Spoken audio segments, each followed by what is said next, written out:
All right, Trade Pro, sound check 1, 2.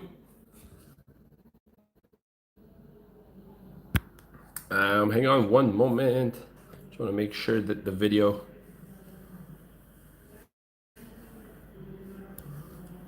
is picking up good. All right, great. I'm gonna have to hold it like this. It's pretty annoying.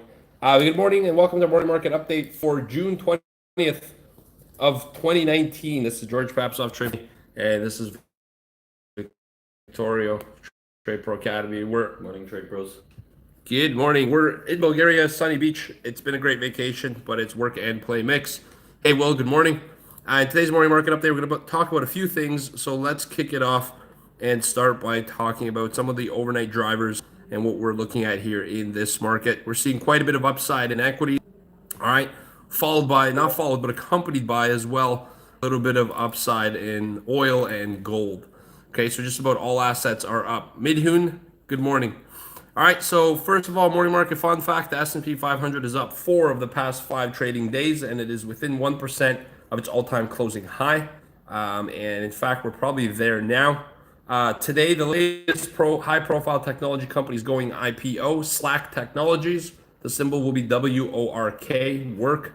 It'll begin trading this morning through the New York Stock Exchange through what's called a direct listing. All right, and it's an interesting way to bring about your stock. Most companies don't do direct listings, meaning that direct listing means they don't issue any new shares to fundraise. Or issuing existing shares and receiving capital. Other companies are going to be paying close attention to this direct listing. Slack is expected to IPO at $26 per share. All right, companies like Airbnb are watching this IPO, and if it works, they're going to be considering it themselves as well. All right, that's the morning update for Slack. Another thing we're looking at this morning is bond yields are falling as stock markets soar higher, and we expected that. Yesterday, we had a very important FOMC event with a press conference. We traded together in our elite room, and we did phenomenal. Some of our traders made 16 plus points in under an hour. So very proud of the team that traded it. We traded together. Weird. I think this backlight is causing the focus. Yeah, it's a little blurry, but that's okay, guys. You can still hear me and see me. It looks very angelic with the light in the background. If you guys know me, I'm not that. All right, the yield on the 10-year Treasury dropped below 2% for the first time since November 2016 because the Federal Reserve was hawkish in their meeting yesterday and laid out a plan in which they could cut rates as early as their July meeting. And also, they dropped the word patient from their FOMC policy statement, meaning that they could take action as early as July. All in all, it was perceived as a very dovish event.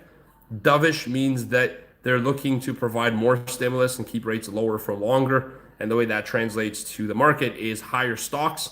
We said that yesterday, buy the dips, look for a run to new all-time highs on this dovish Federal Reserve meeting. That was yesterday. Today, we got just that. We're finding our way higher in stock markets because the stimulus is going to devalue the dollar. Obviously, the US dollar dropped, and gold is probing new highs. It's up a significant amount. All right, that's sort of what the Federal Reserve's meeting yesterday caused an impact to the stocks. We're trading higher as we expected.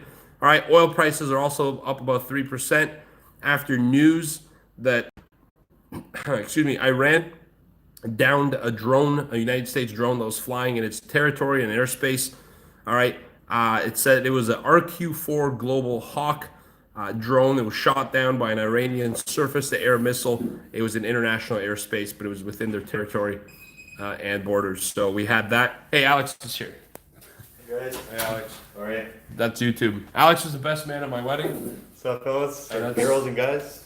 That's a smile man right there. All right, it's the latest in escalations between Iran and the Middle East and the United States. That's probing new highs for oil. It's up about 3%. All right, in Asia, Japan's up 0.6%. Hong Kong's up 1.2%. China's up 2.4%. India's up 1.3%. In Europe, at midday, London's up 0.3%. Paris is up 0.6%. Frankfurt is up 0.9%. And in the U.S., Dow, S&P are up 0.9%, while Nasdaq is the correlation leader. Momentum is stronger in the technology space. Nasdaq's up 1.2%. Crude oil above 55. Gold up 2.8% to 1386. Gold prices are skyrocketing higher. on this dovish news on escalating tensions and also on a lower U.S. dollar. They almost hit the $1,400 mark overnight, 1397 something. Wow, that was the high. Yeah. Victoria just said the high print on gold was 1397 something, but just shy of the 1398 marker. That's all that's important. I mean, look, gold usually falls shy within a big number like that the first time to it. It retests back to the downside, finds support, so you can try the upside again. All right, so prices of gold. This is the interesting part. Bond prices are skyrocketing, gold skyrocketing, equities are skyrocketing while dollars dropping. And I think that this dovishness is good. Dovishness from the Federal Reserve is good for equities in the short term. But if you think about what that means for the economy in the long term, it means the Federal Reserve isn't as confident to hike rates and believes the economy is deteriorating. So yes, we're getting momentum in the stock market, but that is not actually good for the economy. So at some point, something's got to give, but don't fight the tape and definitely don't fight the Fed. Go with the momentum. It's easy right now to believe markets are overbought and tell yourself, hey, I didn't get long, so I should short it. And it's also easy to get your account blown out like that. Go with momentum. Don't fight this thing. Play from the side of where the strength is. It's easier to pick up a couple points, even though the market may feel overbought to you, than it is to just turn around and drop to the downside. I find that when you're looking for a reversal moment, you're looking to feed the ego and not the wallet. All right, so go with momentum. Stocks are strong. Let's see what we get going this morning.